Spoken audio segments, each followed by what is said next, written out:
It was a gloriously warm Saturday afternoon in Riverton, a sleepy suburban town where life seemed to unfold at its own leisurely pace. Almost like a scene from a feel-good movie, families meandered through the park, their laughter mingling with the chirping of birds. Children squealed with delight, racing each other to the swings, their tiny feet kicking up clouds of dust. Neighbors waved and exchanged warm hellos on their way to the bustling farmers market, baskets swinging at their sides. The sun draped everything in a golden glow, casting a magical hue that made Riverton feel like a picture-perfect postcard. But for Jalen Carter, a determined 17-year-old with a heart full of love, this day wasn't about soaking up the idyllic charm. Oh no, he had a mission, a singular, heartfelt goal that burned brightly in his chest: to buy the perfect birthday gift for his little sister, Alia. Can you imagine the pride he felt, knowing he was about to make her day unforgettable? For months, Jalen had poured his heart and soul into saving up for this moment. He'd worked grueling extra hours at Parker's Coffee House, the local spot where the aroma of fresh coffee beans was as constant as the hum of conversation. Every tip, every paycheck, he'd tucked them away with care, dreaming of the moment he could surprise Alia.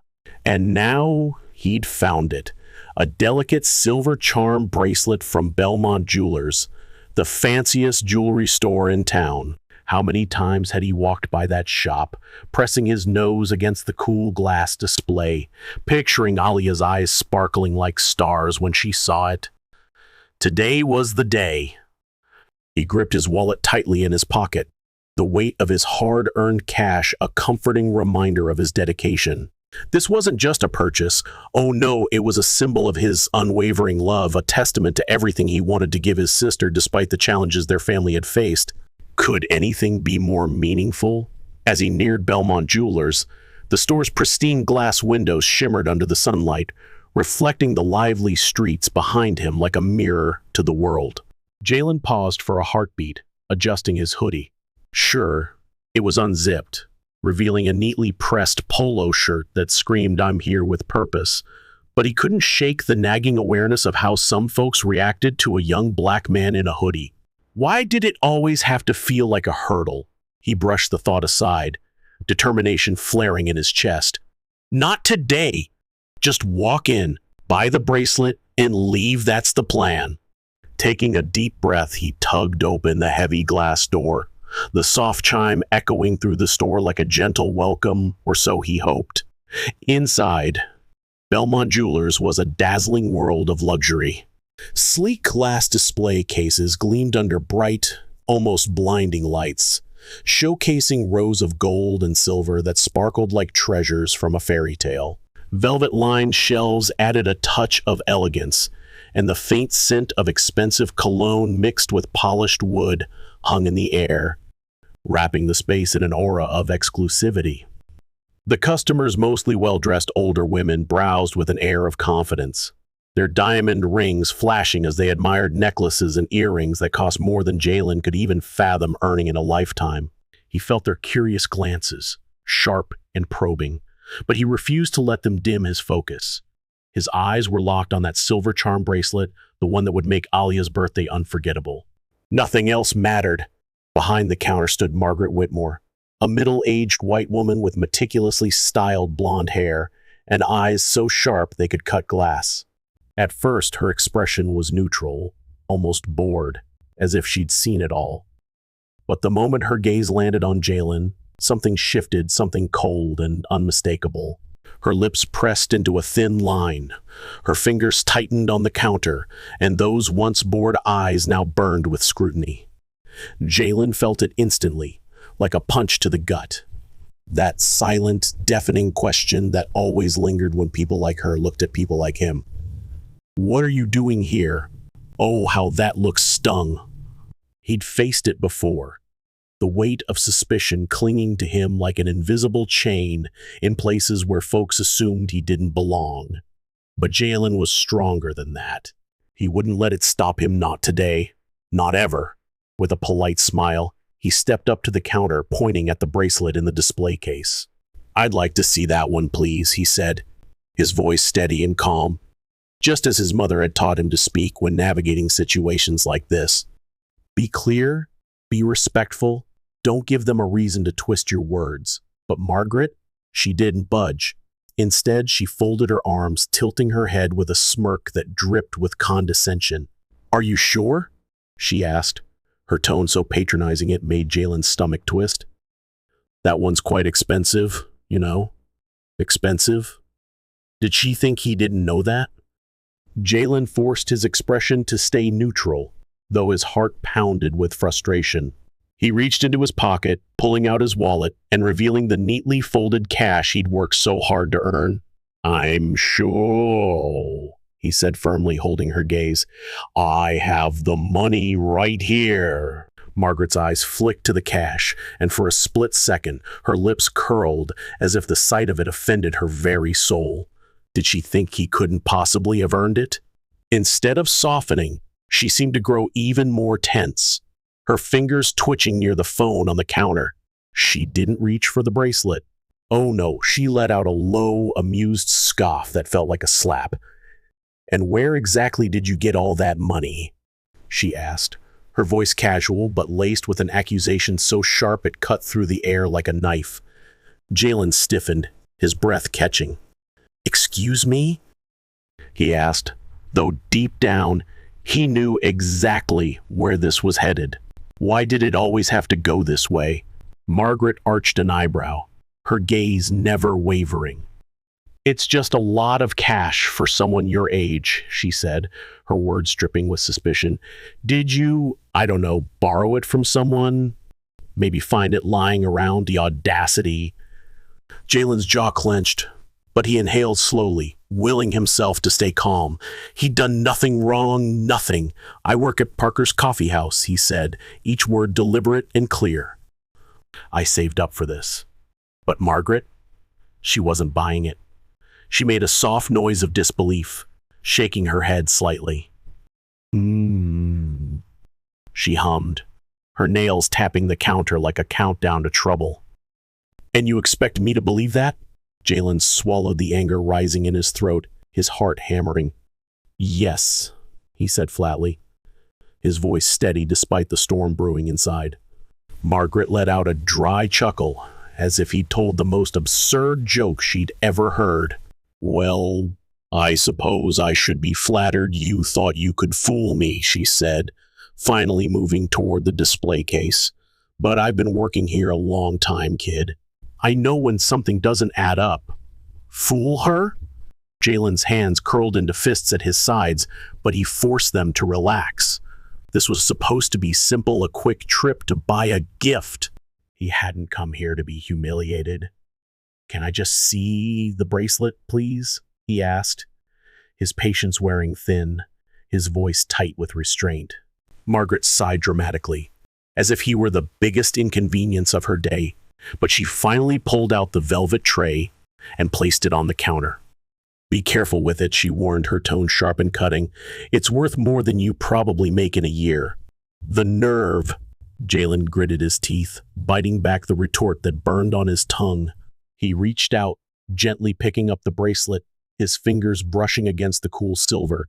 It was perfect, exactly what he'd imagined for Alia. The charms dangled delicately as he turned it, and for a fleeting moment, he could almost see her smile. But then disaster struck. The smooth metal slipped from his fingers, tumbling to the glass counter with a soft clink before bouncing off and hitting the tiled floor below. Jalen's breath caught in his throat, his heart plummeting. Before he could even bend down to pick it up, Margaret let out a shrill, piercing shriek that shattered the store's calm. Oh my God, I knew it, she shouted, her voice slicing through the air like a siren. Every head in the room snapped toward them, eyes wide with shock. Jalen's own eyes widened in panic. Wait, he started, but Margaret was already pointing at him, her face twisted in outrage. I knew you were up to something. You were trying to pocket it, weren't you? Thought you'd get away with it. Jalen's stomach dropped, his world tilting. What? No, he stammered, desperation creeping into his voice. How could this be happening? Margaret lunged for the phone, her fingers dialing with frantic urgency. "Get the police here now!" she barked into the receiver, her voice trembling with theatrical indignation. "We've got a thief. Young black male hoodie tried to steal from us." Jalen stood frozen, her words hitting him like a freight train. The room fell silent, but the air was thick with judgment, suspicion, and fear. He could feel the customer's eyes boring into him, their posture shifting. One woman clutched her purse tighter. Another stepped back as if he were dangerous. His mind screamed at him to defend himself, to shout the truth, but he knew no one in that room would believe him over her. Why wouldn't they listen? Then, in the distance, the wail of sirens pierced the air, growing louder with every second, an eerie sound that sliced through the once peaceful afternoon. Jalen's pulse pounded against his ribs, the weight of the moment crashing down on him like a tidal wave. He'd always known this could happen. He'd seen it on the news, heard it in hushed conversations, felt it in his mother's warnings to be careful every time he left the house. But knowing and living it, they were worlds apart. His breath came in short, tight gasps, his fingers twitching at his sides. Every instinct urged him to run, to fight back against the lies pouring from Margaret's lips. But he didn't. He stood still, forcing himself to breathe, because any sudden move, any wrong word, could make this nightmare so much worse. Margaret's voice was sharp and commanding as she spoke into the phone, her free hand gripping the counter as if she were the victim. "Yes, right now. I need officers at Belmont Jewelers immediately." He's still here, trying to deny it, but I caught him red-handed. Her eyes flicked to Jalen, her lips curling into a smirk of pure satisfaction, as if she'd won some grand victory. "And hurry," she added, her voice dropping to a hushed, urgent tone. "He's getting aggressive." Aggressive? Jalen's stomach lurched, his fists clenching so tightly his nails dug into his palms. He hadn't even raised his voice. He hadn't moved an inch. Yet she was painting him as a threat, and everyone in the room seemed ready to believe her. Why was it so easy for them to assume the worst? He could feel the customers' stares, their silent judgment wrapping around him like a suffocating fog. A woman in a floral dress pulled her purse closer, her eyes darting nervously. An older man in a suit shook his head, muttering something under his breath, as if Jalen's presence confirmed every stereotype he'd ever held. Jalen swallowed hard, his gaze dropping to the bracelet on the floor, the same one that had slipped from his fingers, now a dangerous symbol of a crime he didn't commit. He took a shaky breath and met Margaret's eyes, his voice low but laced with fury. "I didn't steal anything," he said, each word a battle to keep his composure. "You know that." Margaret scoffed, folding her arms with a smugness that made his blood boil. "Oh, please, don't play innocent now. You thought you could get away with it, didn't you? But I know your kind," she spat, her words dripping with venom, her eyes raking over his hoodie, his jeans, his sneakers. "You walk in here, acting like you belong, but the moment I turn my back, you think you can help yourself. I see it all the time." Jalen's skin burned, the phrase "your kind" echoing in his mind like a bitter poison. He didn't need to ask what she meant, he knew, and it hurt like a knife to the chest. She shrugged, feigning innocence. "What? You're acting all offended now?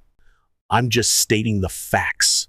Stores like this deal with thieves every day, and I don't need to guess who the problem is." The words ignited something cold and sharp inside Jalen, a rage so intense he could barely breathe. He wanted to scream, to call out her prejudice for what it was, to demand why she thought she could judge him before he'd even spoken. But the words stuck in his throat, choked by the crushing reality that nothing he said would matter, not to her, not to the customers watching, not to the officers who were moments away. In their eyes, he was already guilty. How could he fight against that? Jalen felt a jagged, icy snap deep within his chest, something so cold, so sharp, it threatened to choke him right there in the middle of Belmont Jewelers.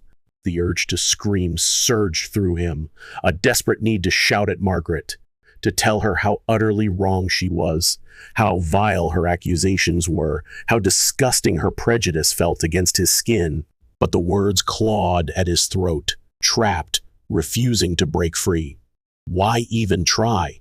In Margaret's piercing, judgmental eyes and in the silent, accusing stares of every customer around him, he was already guilty, branded a criminal before he could even defend himself. How could they all be so quick to judge? Then, with a sudden whoosh of air, the store's heavy glass door flew open, and two uniformed police officers stormed in, their presence shattering the fragile calm. The room shifted in an instant, the energy crackling like a live wire sparking dangerously close to a flame. Conversations halted, replaced by a heavy, suffocating silence, and every pair of eyes in the store locked onto Jalen. "There he is!" Margaret shrieked, her voice a piercing arrow, her finger jabbing at him as if he were some notorious fugitive plastered across a wanted poster. "That's him! He tried to steal from me. Can you imagine the nerve?" Jalen's heart lurched, his mind spinning. How had his simple mission to buy a gift for his sister spiraled into this nightmare? He barely had a moment to breathe before one of the officers, a tall, burly man with graying hair and a badge that read Sergeant Blake, stepped forward, his hand already reaching for the handcuffs dangling ominously at his belt. "Sir, one needs you to put your hands where I can see them," Blake commanded, his voice hard and unyielding, like a judge delivering a verdict. Jalen's breath caught, his fingers twitching at his sides as a wave of panic crashed over him. Every muscle in his body screamed to run, to escape this injustice, but he forced himself to stay rooted to the spot. Could one wrong move make this even worse? He stood frozen, his heart pounding so loudly he could hear it in his ears, willing himself to remain still despite the chaos threatening to swallow him whole. Blake's voice sharpened, slicing through Jalen's racing thoughts. "I said, hands where I can see them." The command was a thunderclap, and Jalen's pulse skyrocketed, his chest tightening with fear. "I didn't do anything," he said, his voice steadier than he felt, though it wavered slightly under the weight of his effort to stay calm. Margaret let out an exaggerated scoff, her arms flailing dramatically toward the silver charm bracelet lying accusingly on the floor. "Are you seriously going to stand there and argue? After I caught you?" She sneered, her words dripping with venom. "The nerve of you people!" Jalen flinched as if she'd struck him. "You people?" The phrase hit like a dagger, raw and bitter, echoing in his mind with a sting that made his skin burn. What did she mean by that? He knew exactly what, and it hurt more than he could bear. But amidst the storm, there was a glimmer of hope. The second officer, a younger man with sharp, observant eyes, Officer Doyle, his badge red, hesitated. His gaze flickered between Jalen, Margaret, and the discarded bracelet, his brow furrowing with a hint of doubt. Unlike Blake, he didn't charge forward. Was that uncertainty in his expression? Jalen clung to that faint spark, a lifeline in the chaos. Could Doyle's doubt change the course of this disaster? But it didn't matter, not yet. Blake was closing in, handcuffs gleaming, his face a mask of unwavering certainty. "Son, I'm going to need you to step outside," he said, his tone leaving no room for negotiation. Jalen's pulse hammered against his skull, his breathing shallow and ragged. His mind raced, conjuring images of the worst possible outcomes, each one ending with him on the ground. Someone shouting, a headline blaring black teen arrested after attempted theft. He knew these stories, didn't he? They haunted the news, lingered in his mother's worried warnings, shadowed every step he took in a world that too often saw him as a threat. This couldn't be his story, not now. Not like this. Margaret's smirk widened, her arms crossing tighter over her chest, her posture radiating smug triumph. She thought she'd already won, didn't she? Jalen exhaled sharply. forcing his voice to remain calm despite the fire blazing inside him. "Call my mother," he said, the words cutting through the tension like a quiet, defiant blade. Blake scoffed, shaking his head as if Jalen were a child stalling for time. "Kid, you can make your phone call at the station," he said dismissively, his tone dripping with impatience. "No," Jalen said, his voice firmer now, ringing with a strength that surprised even him. "Call my mother now."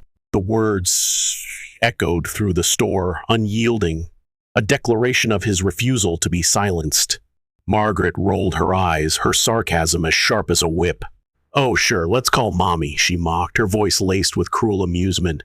"And who is she? A public defender? Some activist? What's she going to do, tell you to scream for justice?"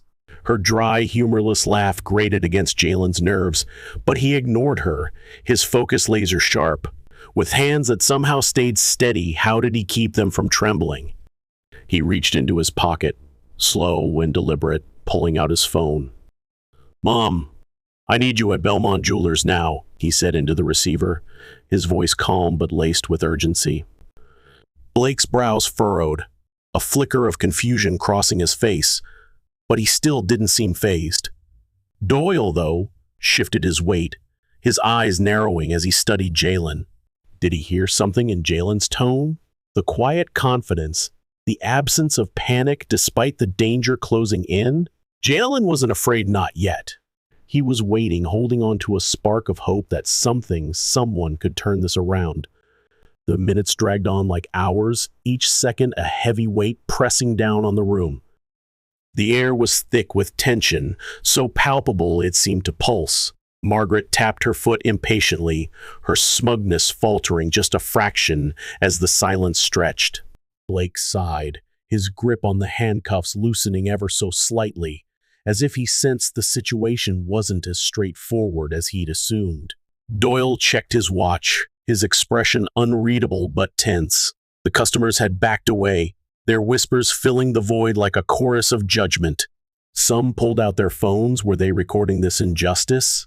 Jalen's stomach churned at the thought, his heart racing with the fear of becoming another viral tragedy. And then the door swung open again, and a woman strode in tall, commanding, her presence like a tidal wave that silenced the entire store in an instant.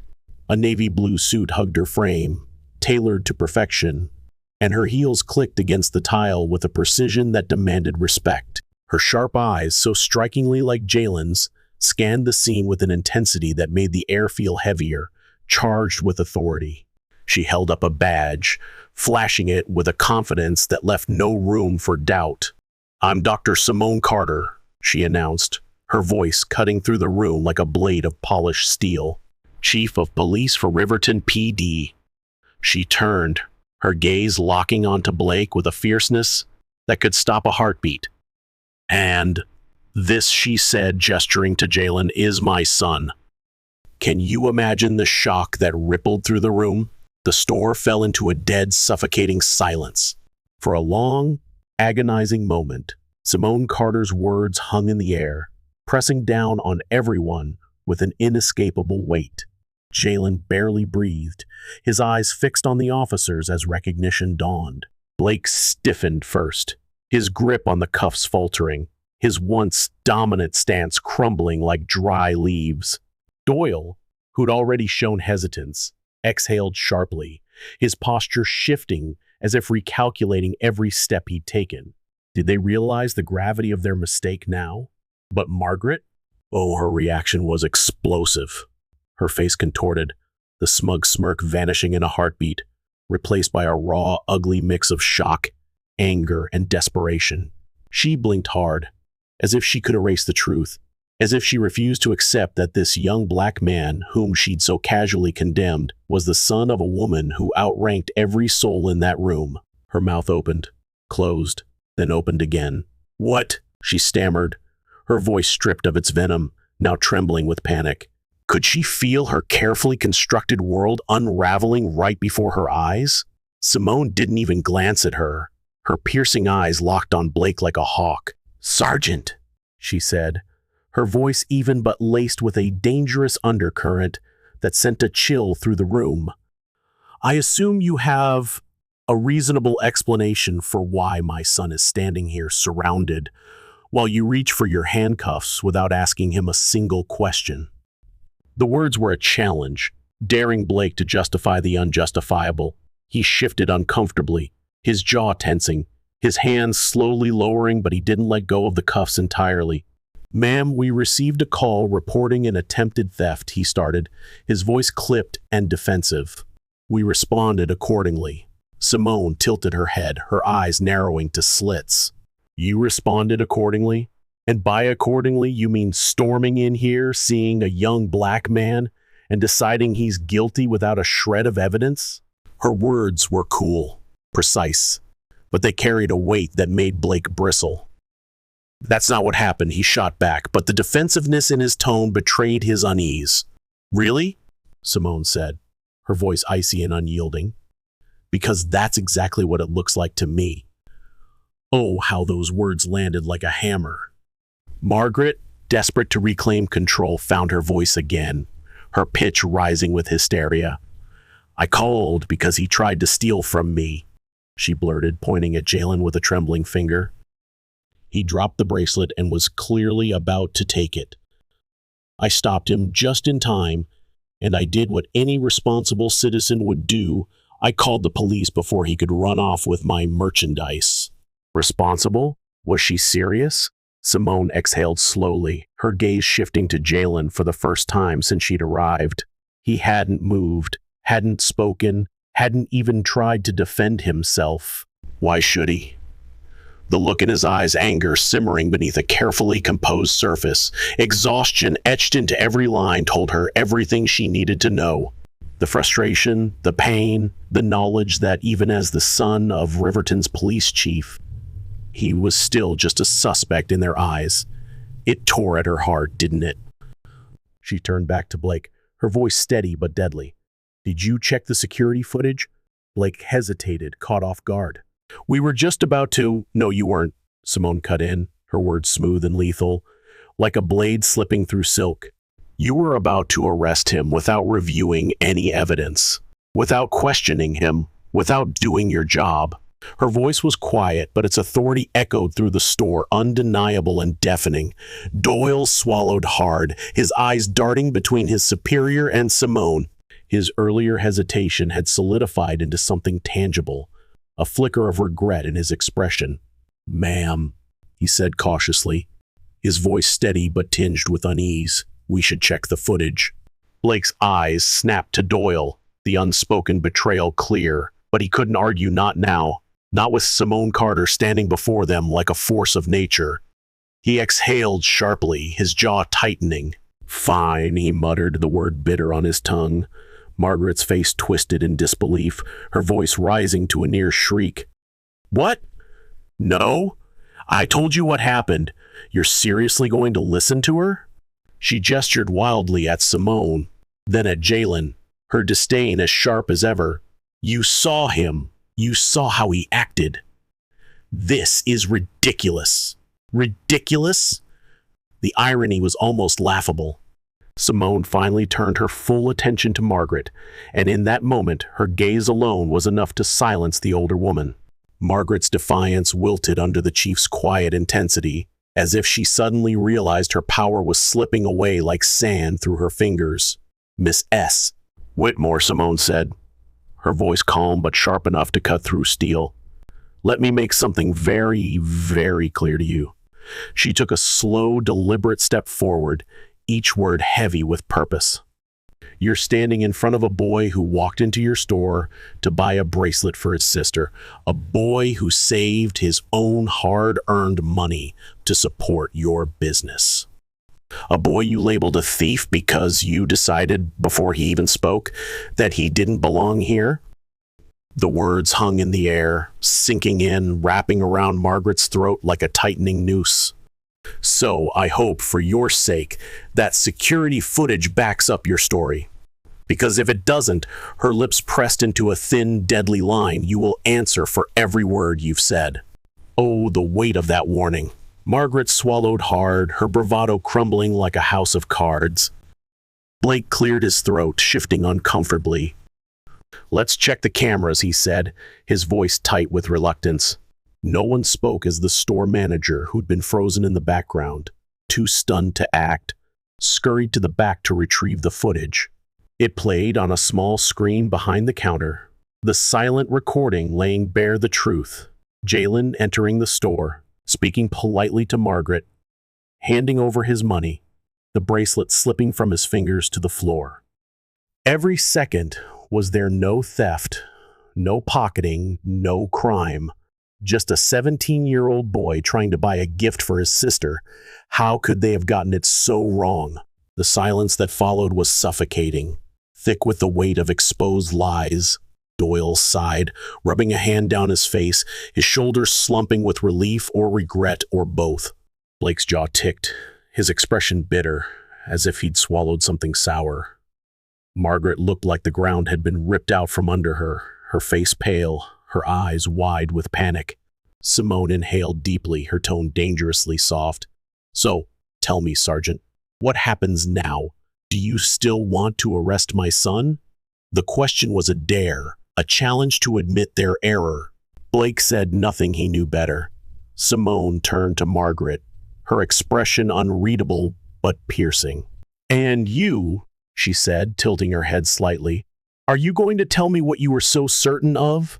Margaret's lips trembled, her eyes darting from Simone to Jalen to the officers, then to the customers, some of whom watched with quiet satisfaction.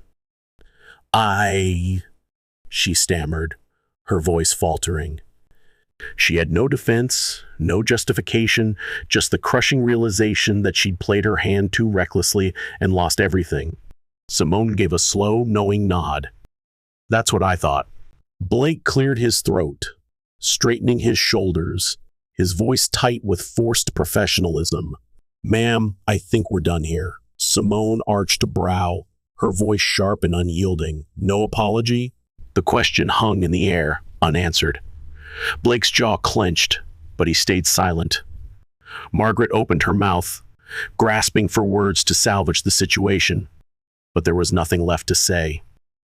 Simone exhaled, turning to Jalen, her voice softening to a tender murmur. "Come on, baby," she said. "We're leaving." Jalen didn't move at first, his eyes locked on Margaret, then Blake, then the wreckage of the moment. He wanted to feel relief, victory, justice, something. But all he felt was a bone-deep exhaustion that settled into his bones. How many times would he have to fight this same battle? He exhaled sharply, shaking his head, and finally turned to follow his mother. As he passed Margaret, he met her gaze one last time. "All I wanted was to buy a bracelet," he said, his voice calm but firm, carrying the weight of everything that had unfolded. "But I guess I got something more valuable instead. Truth, resilience." With that, he walked out, head high, back straight, while Margaret stood frozen, watching her world crumble at her feet, her smug certainty reduced to ashes. As Jalen and Simone stepped out of Belmont Jewelers, the heavy glass door swung shut behind them with a thud that echoed like the final note of a tense symphony. The air inside the store remained thick, charged with the lingering tension of a storm that had just broken. This moment should have felt like a triumph, a blazing victory of undeniable justice. But as Jalen inhaled the crisp afternoon air, his chest stayed tight, his stomach knotted with a raw, unresolved ache that refused to let go. His hands curled into fists at his sides, fingers throbbing from how tightly they'd been clenched since Margaret's venomous accusation had turned his world upside down. How could a simple errand have spiraled into such a nightmare? His mother walked beside him, her presence a steady anchor in the chaos. Yet Jalen could feel the restrained fury radiating off her in waves, like heat from a smoldering fire. Simone didn't speak at first, her strides purposeful, her heels clicking sharply against the pavement with a rhythm that spoke of determination. It wasn't until they reached her sleek black car, parked just a short distance away under the shade of a towering oak, that she turned to him, her expression unreadable but heavy with unspoken emotion. "Are you okay?" she asked, her voice measured. But oh, there was an edge beneath it, something deeper than concern. laced with the bone-deep exhaustion of fighting the same battle over and over again. How many times had she had to stand up to this kind of injustice? Jalen let out a slow, shaky breath, his eyes flicking back toward the store. Through the gleaming window, he could still see Margaret standing stiff and motionless behind the counter, her face pale as a ghost, her eyes darting toward the officers like a cornered animal searching for a last-minute escape. Blake stood rigid, his jaw clenched so tightly it looked painful, while Doyle's expression wavered somewhere between relief and shame. His shoulders slumped under the weight of the moment. The store manager, who'd been too cowardly to step in when it mattered, now looked like he wished the floor would swallow him whole. And the customers? Those who'd been so quick to judge Jalen, to cast silent accusations with their stares, now avoided eye contact, suddenly fascinated by the glittering displays, anything to dodge the fallout of their complicity. Why had they stood by and done nothing?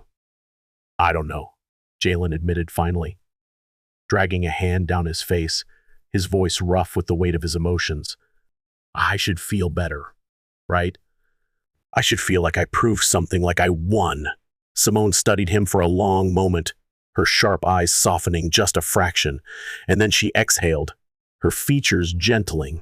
Baby, you shouldn't have had to prove anything in the first place, she said, her words cutting through the air with a quiet, piercing truth. Those words hit Jalen harder than he expected, like a punch he hadn't braced for. His jaw tightened, and he swallowed hard, fighting the lump swelling in his throat. Yeah, he muttered, his voice heavy with resignation. I know. Why did it have to be this way? Why did he always have to fight just to be seen as a person? For a long moment they stood there, the weight of everything hanging between them like a storm cloud ready to burst. The world around them buzzed with the normalcy of a Saturday afternoon, kids laughing in the distance, cars humming along the street, but for Jalen, it felt like he was trapped in a bubble of unresolved pain. Then the door to Belmont Jewelers swung open again, and Jalen's eyes snapped up, his entire body tensing as Margaret stepped outside. His heart thudded loudly in his ears. What now? She hesitated, her hand gripping the strap of her designer purse so tightly that her knuckles gleamed white against her skin. She looked different now, smaller, diminished, stripped of the smug confidence and superiority she'd wielded so effortlessly inside. Her face was stiff, her lips pressed together, as if she were waging a silent war within herself. It was clear she had something to say, something she'd wrestled with in the moments since the security footage had laid bare her lies. Jalen's heartbeat roared, drowning out the world as he waited, every nerve on edge. Margaret took a single step forward, then another, her heels clicking faintly on the sidewalk. She opened her mouth, then closed it again, her throat bobbing as if the words were stuck. Her eyes flicked to Simone, then back to Jalen, a flicker of something, fear, shame, crossing her face.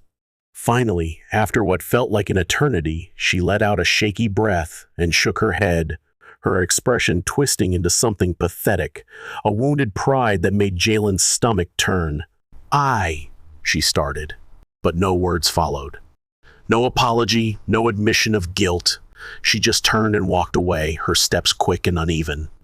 Was that it? No accountability, no remorse?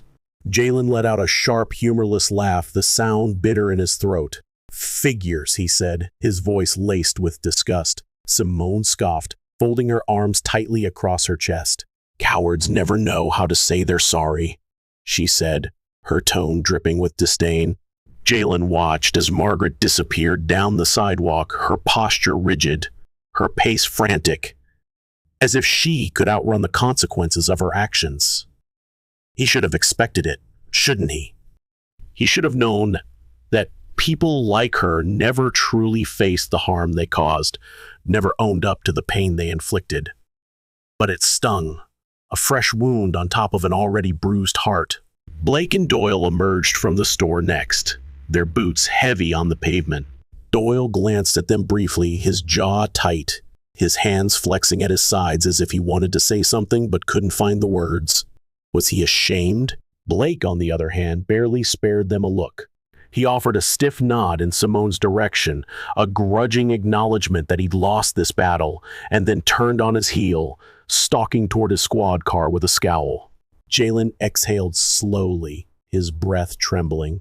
"So that's it?" he asked, his voice barely above a whisper, heavy with disbelief. Simone glanced at him, her expression unreadable but firm. "For now," she said simply, her words carrying a promise of more to come. Jalen turned back toward Belmont Jewelers one last time, his eyes lingering on the scene inside. The customers had returned to browsing, their heads bent over sparkling jewelry as if nothing had happened.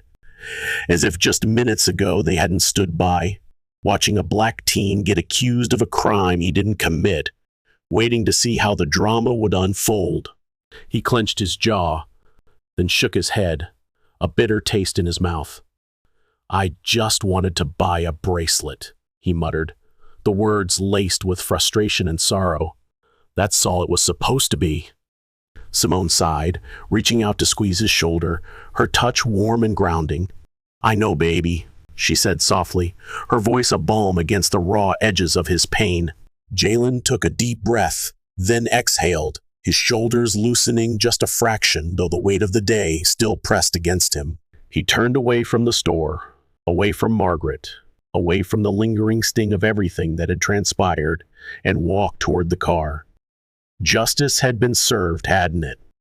But the battle wasn't over. It never really was. As the car door shut behind him with a soft click, Jalen leaned back in the seat, exhaling sharply, the sound heavy with exhaustion. The weight of everything that had happened settled deep in his bones, threading through his muscles like a quiet ache.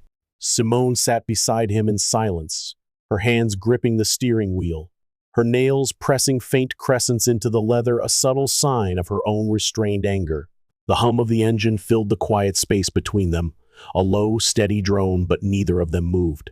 Neither spoke. The world outside continued its indifferent march. People strolled by. Cars pulled into parking spots. The sky remained a serene, uncaring blue. But inside the car, Jalen could still feel the heat of Margaret's accusation clinging to his skin, the judgment in the eyes of those who'd watched in silence, doing nothing. How could they just stand there? Simone finally broke the silence, her voice softer now, stripped of the sharp authority she'd wielded in the store. "Are you sure you're okay?" she asked. And this was different. This was a mother speaking to her son, not a police chief demanding accountability. Her concern wrapped around Jalen like a warm blanket, but it couldn't fully chase away the chill in his heart. He stared at the dashboard, his fingers drumming lightly against his jeans, the rhythm a nervous attempt to ground himself. "I don't know," he admitted, his voice rough and raw. "I feel angry and tired and like none of this really matters. Because tomorrow, it'll be someone else in my place, won't it? And no one's going to stop to ask if they're okay." The words spilled out, heavy with the weight of a truth he'd carried for too long. Simone inhaled deeply, her hands tightening on the wheel before she forced them to relax, her knuckles easing from their tense grip. "I know," she murmured, her voice soft but heavy with shared pain. "It's a cycle that keeps repeating, Jalen.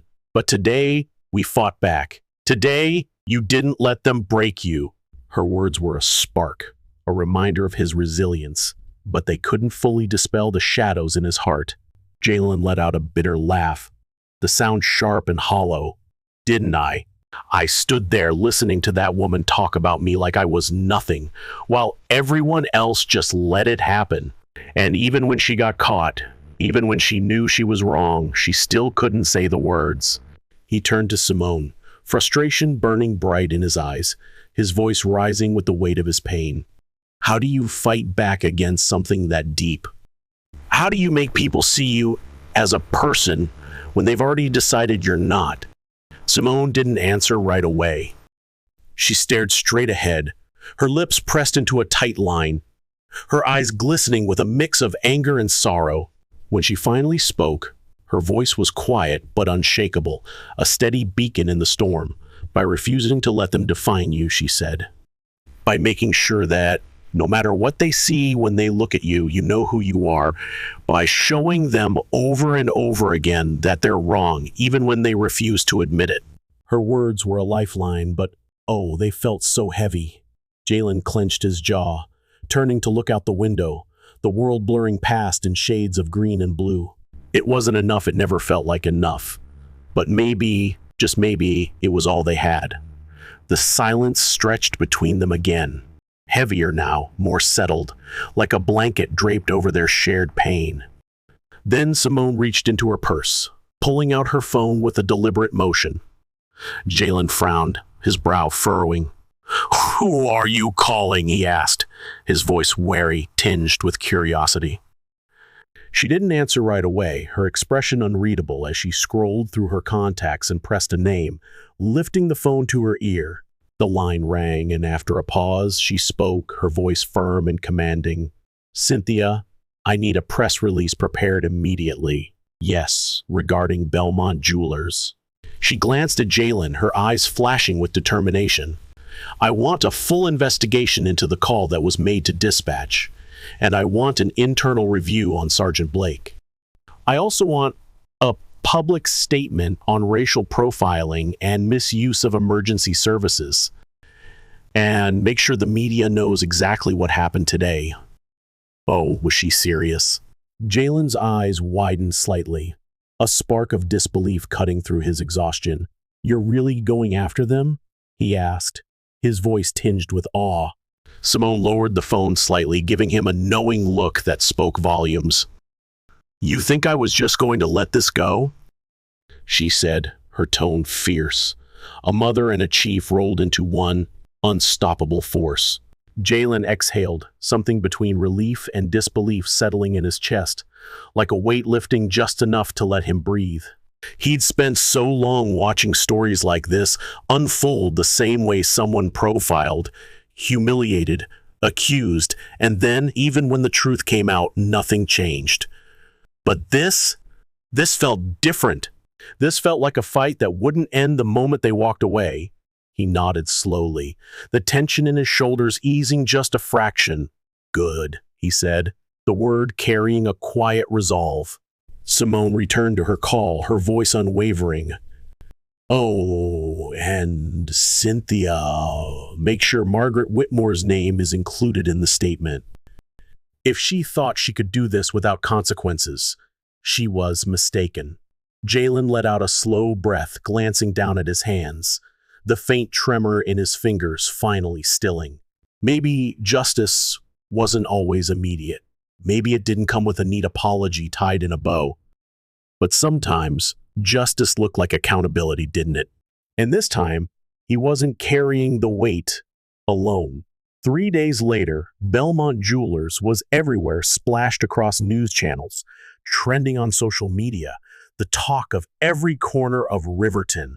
News stations ran segments dissecting the incident, their anchors shaking their heads in outrage. Social media exploded with hashtags and heated posts, and the store's Yelp page drowned in a flood of one-star reviews, each one a testament to the public's fury. Margaret Whitmore had been placed on indefinite leave, though whispers swirled that she'd been quietly fired, her career in tatters. An official statement had been issued, condemning racial profiling in bold, unapologetic terms, and an internal investigation into Sergeant Blake had been launched after body cam footage revealed how swiftly he'd moved to detain Jalen without a shred of evidence. Can you believe how fast the truth came out? Jalen scrolled through the news articles on his phone, the words blurring together as he swiped. He should have felt victorious, shouldn't he? Like a hero in a story where the good guys win. But instead, his mind kept drifting to the what-ifs, the chilling possibilities that haunted him. If his mother hadn't been who she was, if Doyle hadn't hesitated, if there hadn't been cameras, how different would his story have been? Would he even be here, safe at home, or would he be another headline, another statistic? His thoughts were shattered by a small, excited squeal that filled the room with light. Jalen. Jalen, look what Mom got me! He barely had time to brace himself before Aaliyah launched onto the couch beside him, her wrist extended proudly, her eyes sparkling with joy. The silver charm bracelet gleamed under the warm living room light, its tiny charms dangling as she waved her hand excitedly, each one catching the glow like a little piece of magic. Jalen's chest tightened, a mix of love and lingering pain swelling inside him. "You like it?" he asked, his voice soft, almost reverent. Aaliyah grinned, her smile brighter than the sun. "Are you kidding? It's perfect." She tilted her head, her brow furrowing slightly. "But I thought you were going to get it." Jalen hesitated, his throat tightening. His mother had clearly bought it for him, ensuring Aaliyah got her birthday gift despite the chaos that had unfolded. But the thought of stepping back into that store, of facing Margaret's sneer or the weight of that moment, had been too much to bear. "I picked it out," he said finally, forcing a smile that felt fragile but genuine. "That's what matters, right?" Aaliyah beamed, nodding enthusiastically. "Right!"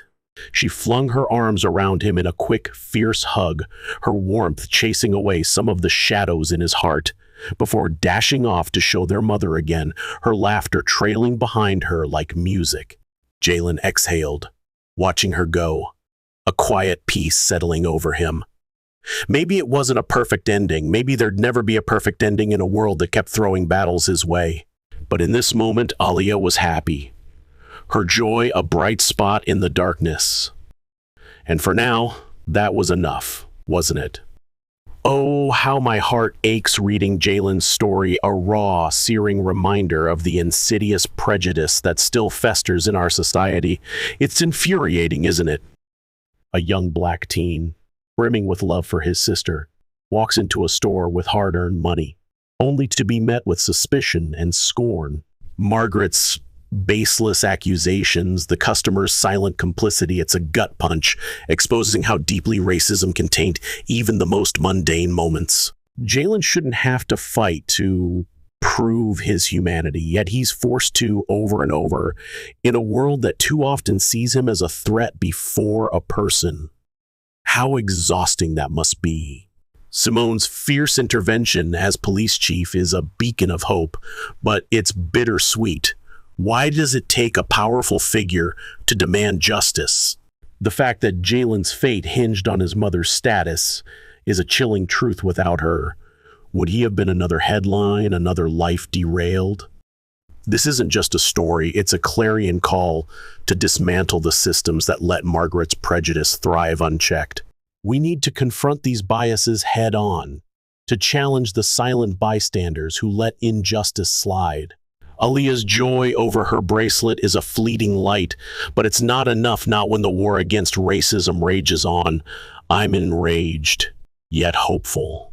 We must amplify voices like Jalen's, hold people like Margaret accountable, and teach our communities to see beyond stereotypes. Let's build a world where no one has to clench their fists to endure judgment, where love and fairness triumph. Isn't that worth fighting for with every ounce of our passion?